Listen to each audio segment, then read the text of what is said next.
బంగారం వెండి ధరలు భారీగా తగ్గుతున్నాయి. గోల్డ్ ఏకంగా 13,400 రూపాయలు తగ్గింది. 24 క్యారెట్ల 10 గ్రాముల ధర 1,47,170 రూపాయలకు చేరింది. ఇక వెండి డౌన్ ఫాల్ కంటిన్యూ అవుతోంది. గత 4 రోజుల్లో కిలో వెండి ధర 1,60,000 రూపాయలు తగ్గింది. ప్రస్తుతం కిలో వెండి ధర 2,56,000 రూపాయలకు చేరింది. ఇటీవల బంగారం 1,80,000కు చేరగా వెండి దాదాపు 4 లక్షలకు పెరిగింది. గరిష్ట ధరలతో పోలిస్తే చాలా వరకు ధరలు దిగివచ్చాయి. వారం రోజులుగా గోల్డ్ సిల్వర్ రేట్స్ కుప్పకూలుతున్నాయి. అంతర్జాతీయ పరిస్థితులు, యుఎస్ ఫెడరల్ రిజర్వ్ బ్యాంక్ అధ్యక్షుడిగా కొత్త వ్యక్తిని ట్రంప్ నియమించుతున్నారనే వార్తలతో బంగారం వెండి ధరలు పతనమవుతున్నాయి. ఊహించని రీతిలో తగ్గుముఖం పడుతున్నాయి. గత వారంలో బంగారం వెండి ధరలు భారీ స్థాయిలో పెరగ్గా ఈ వారంలో దిగజారిపోతున్నాయి.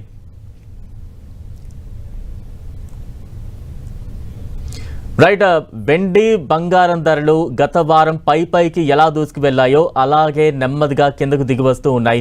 మరింత విశ్లేషణ అందించేందుకు బిజినెస్ అనలిస్ట్ ప్రభు గారు ప్రస్తుతం మనకు అందుబాటులో ఉన్నారు. ప్రభు గారు నమస్తే అండి. నమస్తే అండి. రైట్, అంటే గోల్డ్ ధరలు భారీగా తగ్గడానికి కారణం ఏంటి?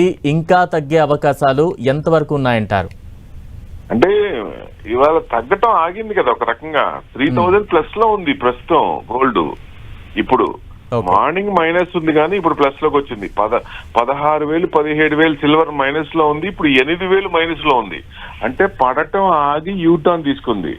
సో డెఫినెట్ గా ఎందుకంటే కాపర్ మీద 20% మార్జిన్ షికాగో మర్కంటైల్ ఎక్స్చేంజ్ లో పెంచిన తర్వాత కొంచెం దానికి నెగిటివ్ తీసుకుంది. ప్లస్ మూలిగే నక్క మీద తాటికాయ అన్నట్టు నిన్న బడ్జెట్ లో ఎస్సిడి చేశారు కదా, ట్యాక్స్ పెంచారు. సో దాని అనుగుణంగా కొంచెం నెగిటివ్ ఉంది కదా. దాంతో పాటు fed chairman last meeting, next కొత్త ఆయన వస్తారు. ఆయన జస్ట్ ట్రంప్ గారు ఏం చెప్తే అదే చేస్తారు, ఇంట్రెస్ట్ రేట్ తగ్గించాల్సిన భయం, ఇవన్నీ ఒకేసారి వచ్చినాయి. సో అది కాక మెటల్స్ కూడా ఎక్స్ట్రాడినరీగా ఎక్స్ట్రీమ్ గా పెరిగి ఉన్నాయి కదా. సో 1 లక్ష నుంచి 4 లక్షలు సిల్వర్, ఈ గోల్డ్ కూడా 18,000 అంటే మరి 20,000 గ్రామ్ అంటే కష్టమే కదండి. ఎవరైనా కొత్త ఇప్పుడు రీట్రేస్మెంట్ అయితేనే బెస్ట్ అని అనుకున్నది. సో డెఫినెట్ గా ఒక కొంత ఇస్తే అదే హెల్దీ కరెక్షన్ అనేది కొంత వస్తేనే హెల్దీ కరెక్షన్. సో కొత్త వాళ్ళు ఎంటర్ అవుతారు. సో ఇప్పుడు ఈ ఎందుకంటే ఇష్యూ మళ్ళీ ఫ్లేర్ అయిపోతుంది. అక్కడ ఇరాన్ అండ్ యుఎస్ కొంచెం మాటల యుద్ధం జరుగుతోంది. సో ఇప్పుడు అది అంటే డైరెక్ట్ యుద్ధం ఇప్పుడు దిగారనుకోండి, డెఫినెట్ గా ఇష్యూ ఫ్లేర్ అప్ అయినప్పుడు కొంచెం రేపు ఈక్విటీ మార్కెట్ పడవచ్చు, సిల్వర్ గోల్డ్ ఇంకా పెరగచ్చు. ఈ నైట్ కూడా చూడాలి, ఎందుకంటే ఆ సిచ్యువేషన్ 100 టైమ్స్. నేను ట్రిగర్ నొక్కటమే అంటాడు ఆయన, నేనేం తక్కువ కాదు, నువ్వేం చేస్తే నేను కూడా చూస్తా అంటున్నారు. అది మరి ఫ్లేర్ అప్ అవుతా ఉంది ఇష్యూ. గ్లోబల్ లో అన్సర్టినిటీ క్లారిటీ లేదు, అన్సర్టినిటీ కంటిన్యూ అవుతానే ఉంది. ఆయన టెంపరేచర్ ఇంకా తగ్గలేదు, ఆయన డాన్స్ ఇంకా తగ్గలేదు. సో ప్రభు గారు, ఈ లెక్కన ఈ అప్ అండ్ డౌన్స్ ఇంకా ఎంత వరకు ఉండే అవకాశాలు ఉంటాయంటారు? ఆయన సీట్ లో ఉన్నంత కాలం మెటల్స్ కి ఇదే పరిస్థితి పెరుగుతూనే ఉంటాయి. ఆయన ఎప్పుడైతే మిడ్ ఆఫ్ ఎలక్షన్స్, నవంబర్ లో ఉన్నాయి మిడ్ ఎలక్షన్స్, సో అప్పటిదాకా లేదా పార్టీ పునరాలోచించి ఏమైనా చేస్తుందా? ఇప్పుడు ఎందుకంటే రివోల్ట్నెస్ వస్తుంది చూడండి, అక్కడ యుఎస్ లో కూడా జనాలు రోడ్డు మీదకి వచ్చి గొడవలు చేస్తారు కదా నిన్నటి నుంచి. సో అది కొంచెం ఉధృతం అయితే మరి అది ఎట్లా అనేది ఎంతవరకు దారితీస్తుంది? ఆయన సీట్ లో ఉన్నంత కాలం ఆయన ఏది తీసుకురాకుండా ఉండరు, కొత్త ఇష్యూలు తేకుండా ఉండరు. అన్సర్టనిటీ అందరికీ వ్యతిరేకం అవుతున్నాడు ఆయన. ఆయన శత్రువులు కాదు, మిత్రులకు కూడా వ్యతిరేకం అవుతున్నాడు. దాని అనుగుణంగానే మనకి FTA అగ్రిమెంట్ యూరోప్ తో జరిగింది. సో ఇవన్నీ క్యాలిక్యులేషన్ చూస్తే ఇప్పుడు ఈక్విటీకి కొంచెం ఆయన ఏదైనా కొత్త ఇష్యూ మళ్ళీ ఇరాన్ మీద యుద్ధం చేశారు, నైట్ ఏదైనా అటాక్ చేశారు అనుకోండి, మళ్ళీ రేపు గ్యారంటీగా మెటల్స్ కొంచెం పెరిగే ఛాన్సే ఉంటాయి. అంటే ఇష్యూలు కొత్త ఇష్యూ వస్తుంటే 4,10,000 మళ్ళీ పెద్ద రావడానికి పెద్ద టైం కూడా పట్టదనిపిస్తుంది.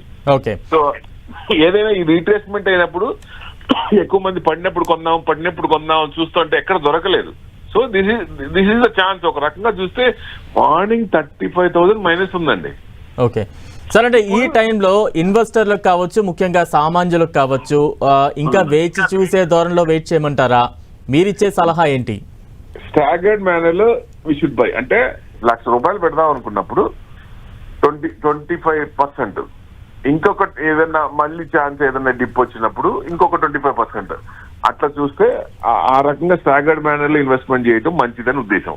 ఎందుకంటే ఒకేసారి కొన్నా మళ్ళీ ఏదైనా పైకి వెళ్ళినప్పుడు బాగానే ఉంటుంది, కానీ కిందకి వచ్చినప్పుడే కదా క్వశ్చన్, $1 బిలియన్ క్వశ్చన్ ఏం చేయాలనేది, తర్వాత మళ్ళీ డబ్బులు ఉండాలి. సో అందుకనే కొంచెం పార్ట్ గా ఇన్వెస్ట్మెంట్ చేస్తే మంచిది ప్రస్తుతానికి, కొంచెం క్లారిటీ. ఎందుకంటే సడన్ గా రైజ్ అవుతుంది స్పైక్స్, ఇరాన్ ఏదైనా వస్తే సడన్ స్పైక్ వచ్చే ఛాన్స్ కూడా ఉంది. అంటే ఒకసారి అంతవరకు 4 లక్షలు రాకపోయినా కొంచెం ఎక్కువ మూవ్మెంట్, మాక్సిమం ఎంతంటే పర్ డే 25,000 పెరిగింది ఈ మధ్య కాలంలో సిల్వర్. సో ఆ రకంగా మళ్ళీ వచ్చే ఛాన్స్ ఉందా అంటే ఏదైనా ఇష్యూస్ వస్తే వచ్చే ఛాన్స్ ఉంది. బట్ లాంగ్ రన్ లో ఇప్పుడు గోల్డ్ ఎక్కువ పడలేదు కానీ సిల్వర్ ఎక్కువ పడింది. ఎందుకంటే it has cross that white metal cross the yellow metal, అందుకనే అది ఎక్కువ డ్రాస్టిక్ కొంచెం కిందకు వచ్చింది. లాంగ్ రన్ లో ఏం పని లేదు, మళ్ళీ ఇన్వెస్ట్మెంట్ చేసుకుంటే ఆల్రెడీ కొన్నోళ్ళు కానీ ఫ్రెష్ ఎంట్రీ స్టాగర్డ్ మేనేజ్ చేయాలి, కొన్నోళ్ళు వెయిట్ చేసి కొంచెం లాంగ్ టర్మ్ లో పెట్టుకుంటే మంచిదండి. థ్యాంక్ యూ సో మచ్ ప్రభు గారు.